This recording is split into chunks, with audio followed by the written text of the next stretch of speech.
बिहार की राजनीति फिर से उस मोड़ पर पहुंच चुकी है जहां वोट सिर्फ मुद्दों पर नहीं बल्कि जातियों के समीकरण पर गिरते हैं। यहां एक पुरानी कहावत है जो बार बार सच साबित होती है, बिहार में जाति जाति ही नहीं। आज हम बात करने जा रहे हैं बिहार विधानसभा चुनाव 2025 की सबसे अहम तस्वीर की। कौन सी पार्टी किस जाति पर भरोसा कर रही है और किसका सामाजिक समीकरण सबसे मजबूत है, क्योंकि बिहार में टिकट का बंटवारा ही बताता है कि अगली सरकार के चेहरे के पीछे कौन सी जातीय सोच काम कर रही है। तो चलिए अब हम आपको ले चलते हैं इस पूरे राजनीतिक गणित की गहराई में। नमस्कार दोस्तों, स्वागत है आप सभी का राष्ट्र की रौनक चैनल पर। बिहार विधानसभा चुनाव के माहौल में एक बात शाश्वत सत्य है, चुनाव में सबसे बड़ा फैक्टर जाति है और बिहार की राजनीति में जाति है कि जाति ही नहीं। हर नागरिक, हर समर्थक और हर विरोधी यह जानना चाहता है कि उनके समुदाय को किस मुख्य पार्टी ने कितना प्रतिनिधित्व दिया है। यह टिकटों का बंटवारा ही तय करता है कि किस क्षेत्र में कौन सा समीकरण काम करेगा और कौन सी पार्टी किस जाति के वोटरों पर सबसे ज्यादा भरोसा कर रही है। तो आज हम बिहार की 4 मुख्य पार्टियों की बात करेंगे। राष्ट्रीय जनता दल यानी आरजेडी, जनता दल यूनाइटेड यानी जदयू, भारतीय जनता पार्टी बीजेपी और कांग्रेस पार्टी। इन चारों पार्टियों के टिकट बंटवारे का विस्तृत विश्लेषण करेंगे। हम देखेंगे कि किस जाति के उम्मीदवार सबसे ज्यादा हैं और किस पार्टी ने अपने पारंपरिक कोर वोट बैंक से हटकर नए समीकरण बनाने का प्रयास किया है। अगर सभी मुख्य पार्टियों के उम्मीदवारों को जोड़ दिया जाए तो एक जाति का आंकड़ा इतना ज्यादा हो जाता है कि अगली जाति के किसी भी समुदाय की कुल संख्या उसके आधे के आसपास भी नहीं पहुंच पाती। वह कौन सी जाति है? तो वह है यादव समुदाय, जो एक बड़े अंतर के साथ सबसे आगे है। आइए समझते हैं कि किस पार्टी ने किस समुदाय को कितना टिकट दिया है। सबसे पहला हिस्सा राष्ट्रीय जनता दल यानी आरजेडी की, जिसने हमेशा से अपनी राजनीति में एमवाई यानी मुस्लिम और यादव समीकरण पर भरोसा जताया है।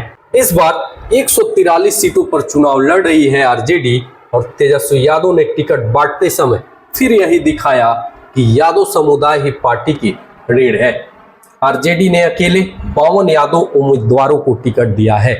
सोचिए, एक ही जाति से इतनी संख्या, यह बताता है कि तेजस्वी यादव अपने कोर वोट बैंक को किसी भी कीमत पर नहीं खोना चाहते। लेकिन इस बार पार्टी ने थोड़ा विस्तार भी किया है।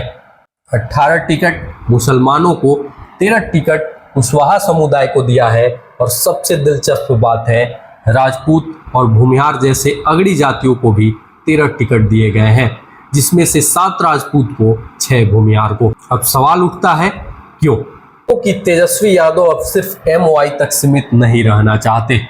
वह समझ चुके हैं कि अगर उन्हें नीतीश कुमार जैसे अनुभवी नेताओं से मुकाबला करना है तो उन्हें सवर्णों और ओबीसी दोनों वर्गों में अपनी पकड़ बनानी होगी।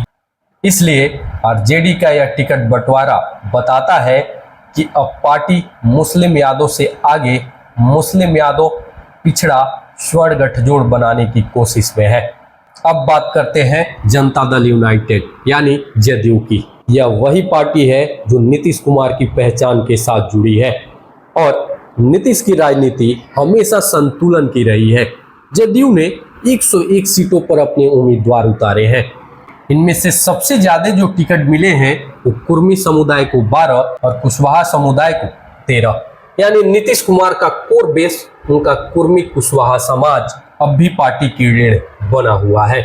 इसके बाद आते हैं धानुक, 8 टिकट, यादव को 8 टिकट, अगड़ी जातियों में राजपूत में 10 और भूमिहार को 9 उम्मीदवार।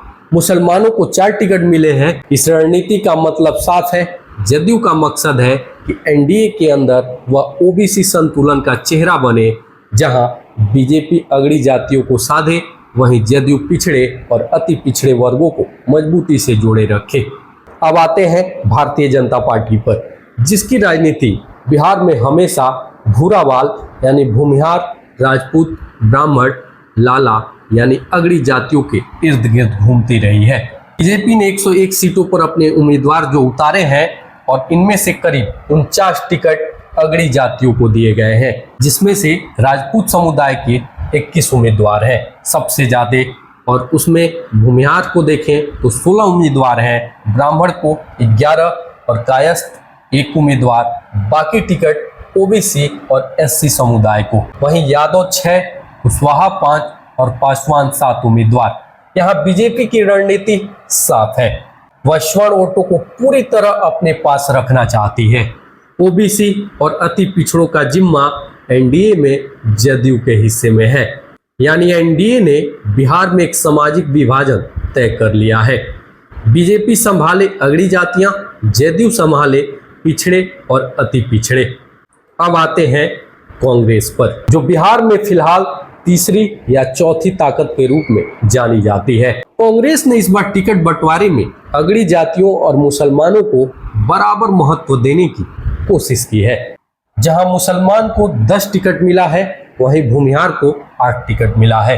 ब्राह्मण 7 उम्मीदवार है, राजपूत 5 उम्मीदवार है, वहीं यादव 5 उम्मीदवार। यहाँ एक बात दिलचस्प है, कांग्रेस ने भूमिहारों को इस बार खास तरजीह दी है, क्योंकि पार्टी के पूर्व प्रदेश अध्यक्ष खुद इसी समुदाय से आते हैं।